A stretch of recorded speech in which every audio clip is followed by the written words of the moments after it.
Good evening, everyone, and welcome to the roast of a document that, well, for many people, does need an introduction. Let's watch a quick video to see the accomplishments of this amazing legal agreement.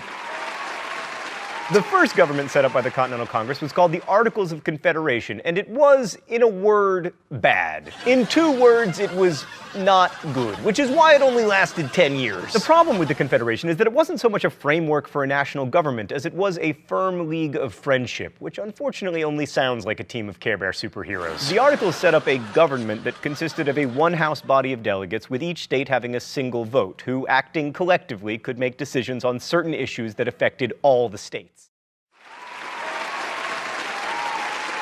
Yes, impressive indeed. Now before we get things cooking, let's meet our roasters. We have the Declaration of Independence, the Northwest Ordinance of 1787, the Land Ordinance of 1785, and the Bill of Rights. We're very grateful for all of you joining us tonight. So you're very busy in helping out this great nation work through its many challenges that our country faces on a daily basis. We also would like to thank our other roasters for coming, the Land Ordinance of 1785 and the Northwest Ordinance of 1787. Land Ordinance, I know back in your day you were pretty important. I mean, even Henry Richard Lee thought that you were necessary, so that does have some value. But you were important for about 15 years, so yeah, not quite the same as, oh, I don't know, me. Now, Northwest Ordinance, the fact that you actually thought that you were the Northwest of the United States says something about how dated you are. I mean, really? You thought Ohio, Indiana, Illinois, Michigan, and Wisconsin were as far as we were going to go. That's like going to Forever 21 and thinking that you will be 21 forever. The Declaration of Independence is here. I mean, that's a pretty big deal. I don't mean to be rude, but all the signers are kind of committing treason by being associated with you. And that's kind of like saying you're associated with terrorists, but no, it's cool, man. I suppose we should go to the dock of the hour, the Articles of Confederation. Man, even your name shows how divided you were. And even the articles weren't really together. A confederation? A loose agreement is how I like my Cheerios, not my government. Having the states in a confederation doesn't really work, man.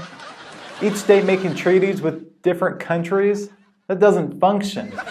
It's like if the Carolinas want some French cuisine and Virginia thought some Spanish food. What are they going to eat for dinner? I don't know anyone who serves a churro souffle. You know what? At the end of the day, the Articles did the best they could.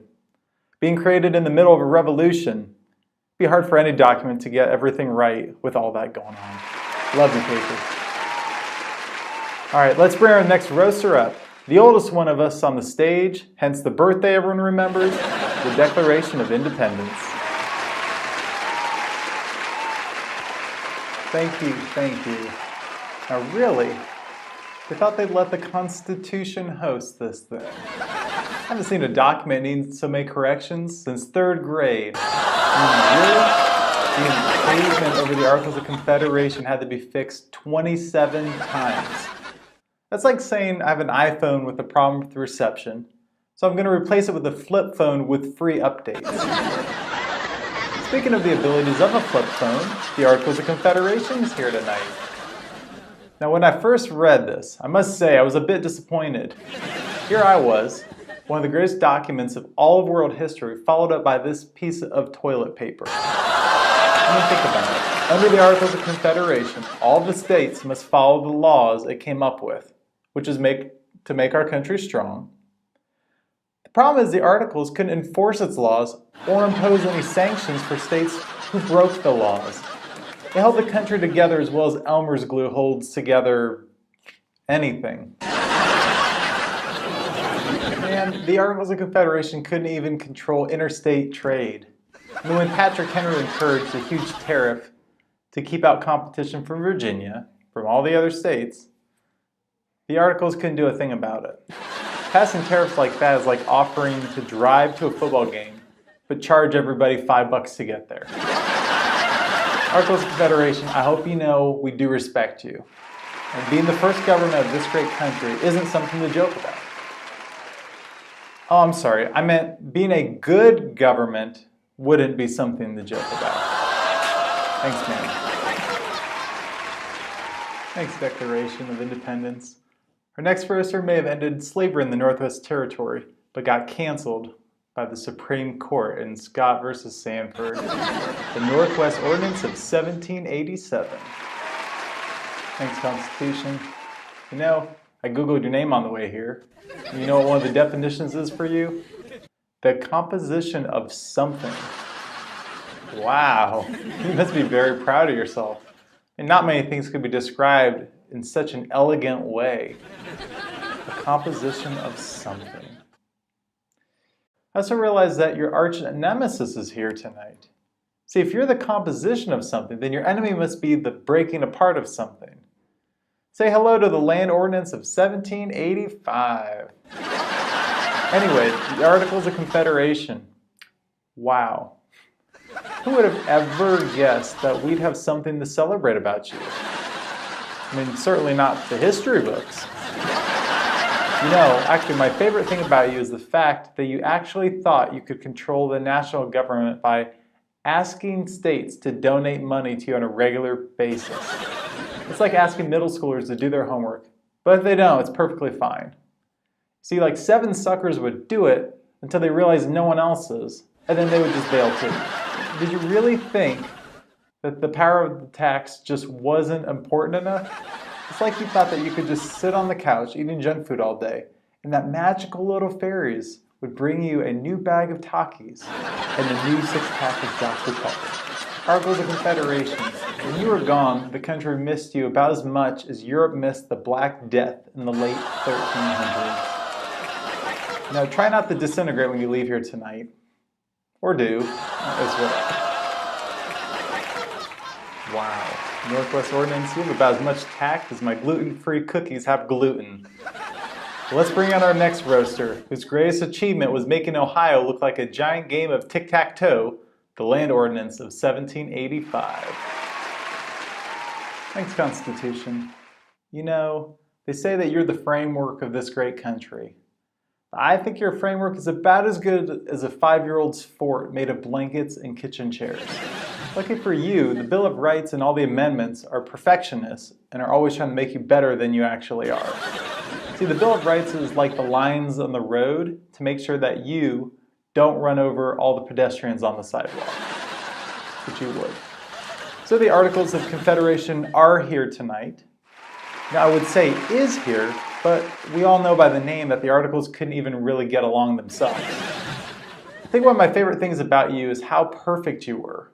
When you knew that no one would ever have an issue with you. So, you said that the only way to change you would be to have all the states agree on it. Really? All the states? You know, the last time the world agreed on something was right before God made Eve. Get it? There was only one person. I also find it funny that you had the perfect common currency for all the states. Yeah, I mean, you did create the Continental during the Revolution, which was your version of $1, but the fact that the phrase "not worth a continental" came from your fantastic currency really shows your success. Trading a continental for a Spanish silver dollar would be like asking a friend to borrow a couple bucks and later paying them back with a handful of lukewarm yogurt. In summary, you didn't really have a common currency. It was more like a common fireplace where everyone threw their hopes and dreams. Luckily, each state was smart enough to keep their own currency, since yours was about as effective as eating soup with a knife. So, thank you for your help at making us the financial powerhouse in the world. I'm sorry, that was the Constitution. Well, I guess thanks for the compliment, Land Ordinance. All right, now our final roaster is my expansion pack, the add-on rather than the original, the Bill of Rights. Thanks, Constitution. Now, I don't consider myself to be an add-on, but more of a pooper-scooper for your accident-prone existence. Speaking of accidents, it's good to see the Articles of Confederation here this evening.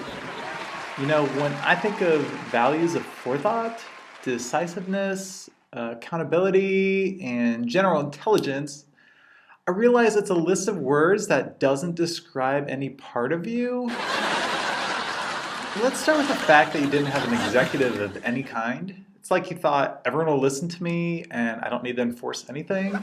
Like, are you kidding me? I mean, did you forget that our country started because we didn't listen to Britain's executor, the King of England, King George III?